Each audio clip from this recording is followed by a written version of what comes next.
Dear students, a very warm welcome to all of you in my today's lecture of Managerial Economics. In today's lecture, we will discuss upon the physical or non-monetary measures to control inflation. यानी कि inflation को control करने के point of view से हम आज के lecture में फिजिकल और नॉन मॉनेटरी मेजर्स को डिस्कस करेंगे। जैसा कि प्रीवियस लेक्चर में हमने इन्फ्लेशन को कंट्रोल करने के पॉइंट ऑफ व्यू से मॉनेटरी मेजर्स और उसके बाद फिजिकल मेजर्स को डिस्कस किया था। आज के लेक्चर में हम फिजिकल या नॉन मॉनेटरी मेजर्स को डिस्कस करेंगे। जिस तरीके से मॉनेटरी और फिजिकल मेजर को फॉलो करके हम इन्फ्लेशन को कंट्रोल करने के लिए एफर्ट्स करते हैं, लेकिन वो अपने आप में सफिशिएंट नहीं होते हैं। तो इसी वजह से इन्फ्लेशन को कंट्रोल करने के पॉइंट ऑफ व्यू से हम फिजिकल और नॉन मॉनेटरी मेजर्स को एक सप्लीमेंट के तौर पर यूज कर सकते हैं और इन्फ्लेशन को कंट्रोल कर सकते हैं। इनका एम क्या होता है? The aim of such type of measures is at increasing aggregate supply and reducing aggregate demand directly. Direct basis पर एग्रीगेट सप्लाई को इंक्रीज करना और एग्रीगेट डिमांड को रिड्यूस करना इन पर्टिकुलर मेजर्स का मेन पर्पज होता है, जिसके बेसिस पर ये इन्फ्लेशन को कंट्रोल करते हैं।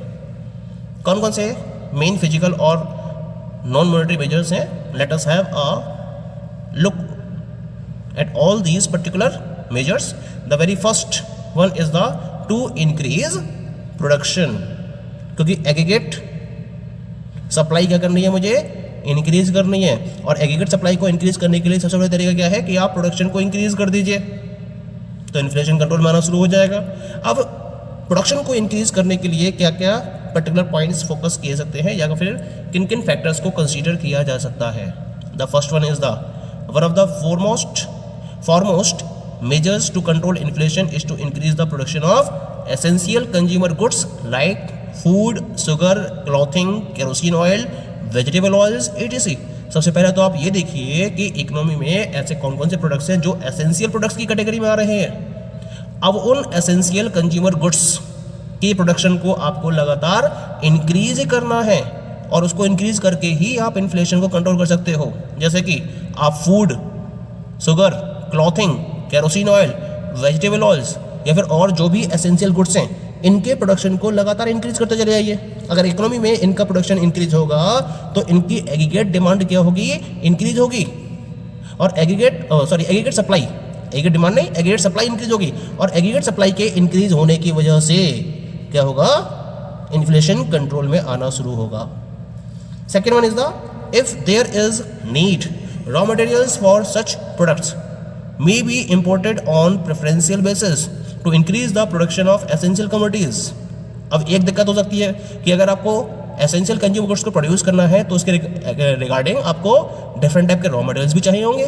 अगर आपको ये रॉ मटेरियल्स की रिक्वायरमेंट है और अगर इन पर्टिकुलर प्रोडक्ट्स को आपको इंपोर्ट भी करना पड़े तो प्रेफरेंशियल बेसिस पर इसको इंपोर्ट कीजिए और इंपोर्ट करने के बाद एसेंशियल कमोडिटीज़ के प्रोडक्शन को किसी भी कीमत में इंक्रीज कीजिए। केवल यही तरीका होता है जिसके बेसिस पर एग्रीगेट सप्लाई को इंक्रीज करके इन्फ्लेशन को कंट्रोल किया जा सकता है।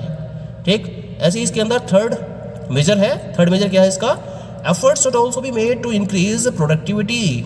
For this purpose industrial peace should be maintained through agreements with trade unions binding them not to resort to strikes for some time. यानी कि प्रोडक्शन तो बढ़ाइए, प्रोडक्शन के साथ साथ प्रोडक्टिविटी को इंक्रीज करने पर भी जोर दिया जाना चाहिए। और प्रोडक्टिविटी को इंक्रीज करने के लिए ज़रूरी है कि जो आपके एम्प्लॉयज़ हैं वो लगातार आपके साथ प्रोडक्शन की प्रोसेस में इन्वॉल्व रहे। और इसके लिए इंडस्ट्रियल पीस का होना बहुत ज़रूरी है। और इंडस्ट्रियल पीस को फॉलो करने के लिए क्या करना पड़ेगा? आपको ट्रेड यूनियंस के साथ में एक एग्रीमेंट फाइनलाइज करना होगा। और इस एग्रीमेंट में आप ये कंडीशन रखेंगे कि आने वाले कुछ टाइम के लिए ये जो ट्रेड यूनियंस हैं वो किसी भी तरीके की स्ट्राइक में इन्वॉल्व नहीं होंगी। जब स्ट्राइक में इन्वॉल्व नहीं होंगी तो रेगुलर बेसिस पर प्रोडक्शन कंटिन्यू रहेगा, और जब रेगुलर बेसिस पर प्रोडक्शन कंटिन्यू रहेगा तो प्रोडक्टिविटी को इंक्रीज करने के लिए भी आप डिफरेंट टाइप के एफर्ट्स कर सकते हो, डिफरेंट टाइप के मेजर्स को ले सकते हो और इसके बेसिस पर प्रोडक्शन को और ज़्यादा इंक्रीज किया जा सकता है। ठीक है, next one, all possible help in the form of latest technology raw material, financial help, subsidies and so on should be provided to different consumer goods sector to increase production.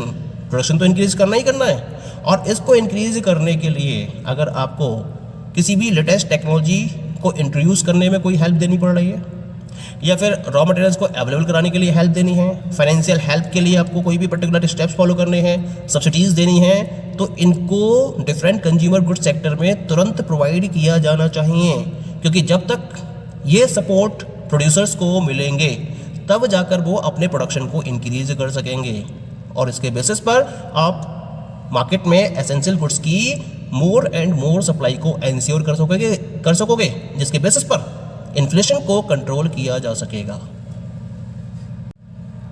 Second measure is rational wage policy. This is also one of the important measure, and here the policy is to adopt a rational wage and income policy. यानी कि आपको एक rational wage और income policy को adopt करना होता है इस पर्टिकुलर मेजर के अंतर्गत. यानी जब हाइपर इन्फ्लेशन की सिचुएशन क्रिएट हो जाती है तो यहाँ पर क्या होता है, there is a wage price spiral, और इस वेज प्राइस स्पाइरल को कंट्रोल करने के लिए गवर्नमेंट को क्या करना होगा, वेजेस को फ्रीज करना होगा, इनकम्स को फ्रीज करना होगा, प्रॉफिट्स को फ्रीज करना होगा, डिविडेंड्स को फ्रीज करना होगा, बोनस को फ्रीज करना होगा. यानी कि ये लगातार क्या हो रहा है, ये लगातार इंक्रीज होते चले जा रहे हैं, और इनको एक पर्टिकुलर लिमिट पर जाकर इन्हें रोकना ही होगा, इन्हें फ्रीज करना ही होगा. लेकिन आप इस टाइप के ड्रास्टिक मेजर्स को केवल और केवल शॉर्ट पीरियड ऑफ टाइम के लिए ही एडॉप्ट कर सकते हो, क्योंकि होगा क्या, जब आप इसको लगातार फॉलो करोगे तो कहीं ना कहीं वर्कर्स और इंडस्ट्रियलिस्ट दोनों ही आपके अपोजिशन में आ सकते हैं, यानी कि गवर्नमेंट के अपोजिशन में आ सकते हैं अगर गवर्नमेंट इन पर्टिकुलर प्रोविजंस को फॉलो करती है और एक रेशनल वेज पॉलिसी पर वर्कआउट करती है. इसका मतलब क्या होगा, the best course is to link increase in wages to increase in productivity. तो इसका एक सबसे बढ़िया तरीका निकला गया है, और वो तरीका है कि आप इंक्रीज इन वेजेस को इंक्रीज इन प्रोडक्टिविटी के साथ में लिंक कर दो. यानी कि अगर प्रोडक्टिविटी इंक्रीज हो रही होगी तब तो वेजेस इंक्रीज किए जाएंगे, लेकिन अगर प्रोडक्टिविटी इंक्रीज नहीं हो रही होगी तो वेजेस इंक्रीज नहीं किए जाएंगे. तो इससे फ़ायदा ये होगा कि जो वर्कर्स हैं वो ज़्यादा वेजेस अर्न करने के लिए हाई प्रोडक्टिविटी के साथ में अपनी वर्किंग को फॉलो करेंगे. तो जब प्रोडक्टिविटी हाई लेवल की होगी तो ऑटोमेटिकली प्रोडक्शन इंक्रीज होगा. तो डबल इफेक्ट हो गया, वेजेस भी कंट्रोल हो गए और जो प्रोडक्टिविटी है वो भी इंक्रीज हो गई, और इस प्रोडक्टिविटी के इंक्रीज होने की वजह से गुड्स के प्रोडक्शन में इंक्रीमेंट होना शुरू हो जाता है. तो कहीं ना कहीं आप इन्फ्लेशन को कंट्रोल कर लेते हो. तो ये वेज प्राइस स्पाइरल को कंट्रोल करने के लिए फॉलो की जाने वाली पॉलिसी है, जिसके बेसिस पर इन्फ्लेशन को कंट्रोल करने के एफर्ट्स किए जाते हैं. Next measure is the price control. It is also one of the direct control या measure of direct control to check inflation. Inflation को चेक करने के लिए ये एक डायरेक्ट कंट्रोल है. क्या किया जाता है प्राइस कंट्रोल में, प्राइस कंट्रोल का मतलब होता है fixing and upper limit for the prices of essential consumer goods. क्या करती है गवर्नमेंट इस केस में, जो एसेंशियल कंज्यूमर गुड्स होते हैं उनके जो मैक्सिमम प्राइस हैं या जो अपर लिमिट्स हैं प्राइसेस की, एक अपर लिमिट को डिसाइड कर देती है, फिक्स कर देती है. यानी कि उस लिमिट से ज़्यादा प्राइसेस इंक्रीज नहीं हो सकते. वहाँ उसने एक बैरियर लगा दिया, एक लिमिट फिक्स कर दी. इससे ज़्यादा प्राइस पर कोई भी प्रोड्यूसर प्रोडक्ट को मार्केट में सेल नहीं कर सकता. तो हम इस प्रोसेस को प्राइस कंट्रोल का नाम देते हैं. ये मैक्सिमम प्राइसेस होते हैं जो एक पर्टिकुलर प्रोड्यूसर अपने कंज्यूमर से मार्केट में चार्ज कर सकता है, और इसको लॉ के पॉइंट ऑफ व्यू से फिक्स किया जाता है. और अगर कोई भी पर्टिकुलर प्रोड्यूसर इस पर्टिकुलर प्राइस से या इस चार्ज से ज़्यादा अमाउंट चार्ज करता है तो उसको लॉ के पॉइंट ऑफ व्यू से पनिश किया जाता है. तो हम इस स्ट्रेटजी को नाम देते हैं price control. Okay, the next and the last measure in this reference is rationing. क्या मतलब होता है राशनिंग का? Rationing aims at distributing consumption of scarce goods so as to make them available to a large number of consumers. It is applied to essential consumer goods such as wheat, rice, sugar, kerosene oil, etc. It is meant to stabilize the prices of necessaries and assure distributive justice. आपने देखा होगा कि India के point of view से different type के rations की shops open होती है, जहां गवर्नमेंट या कंट्रोल रेट पर डिफरेंट टाइप के एसेंशियल गुड्स अवेलेबल होते हैं। तो जब इन्फ्लेशनरी कंडीशंस हाई लेवल पर होती हैं तो उस केस में जो इकोनॉमी है उसके अंदर जो लोअर सेक्शन है वो अपनी नीड्स को प्रॉपर्ली फुलफिल नहीं कर पाता है, क्योंकि उसके पास इतनी अमाउंट होती नहीं है कि वो उस पर्टिकुलर प्राइस में गुड्स एंड सर्विसेज को कंज्यूम कर सके। तो उनके पॉइंट ऑफ व्यू से गवर्नमेंट क्या करती है, जो भी एसेंशियल गुड्स हैं वो इन राशन शॉप्स पर अवेलेबल कराती है at a very reasonable rate, बहुत ही कम प्राइस में इन पर्टिकुलर राशन शॉप्स पर इन गुड्स को अवेलेबल कराया जाता है। लेकिन यहाँ केवल और केवल एसेंशियल गुड्स को ही इंक्लूड किया जाता है और उन्हें ही कंज्यूमर्स को अवेलेबल कराया जाता है, और इसमें लार्ज नंबर ऑफ कंज्यूमर्स को इंक्लूड किया जाता है। ये एसेंशियल गुड्स जैसे कि wheat, rice, sugar, kerosene oil, तो इन सारे एसेंशियल कंज्यूमर गुड्स को इन पर्टिकुलर राशन शॉप्स पर अवेलेबल कराया जाता है और इनको एक रीजनेबल रेट पर इन गुड्स को अवेलेबल कराया जाता है।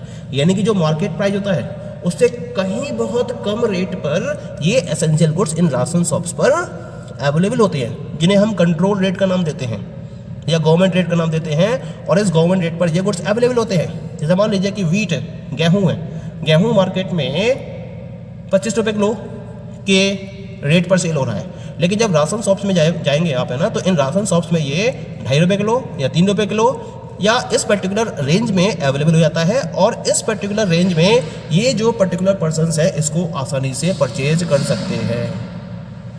ठीक है, तो हम इस कॉन्सेप्ट को राशनिंग का कॉन्सेप्ट का नाम देते हैं, क्योंकि इसके हेल्प से क्या होता है, जो पर्टिकुलर लोअर क्लास पर्सन्स हैं वो अपनी डिफरेंट टाइप की नीड्स को सेटिस्फाई कर सकते हैं। तो इसका पर्पस क्या होता है, जो प्राइजेज है उनको स्टेबलाइज करना और उसके साथ साथ डिस्ट्रीब्यूटिव जस्टिस को एश्योर करना, ये इस पर्टिकुलर पॉलिसी का या इस पर्टिकुलर मेजर का पर्पस होता है। इसी वजह से इस मेजर को गवर्नमेंट के द्वारा फोकस किया जाता है। Okay, so these all are the different measures in this relation on the basis of which the inflation is controlled. Thank you.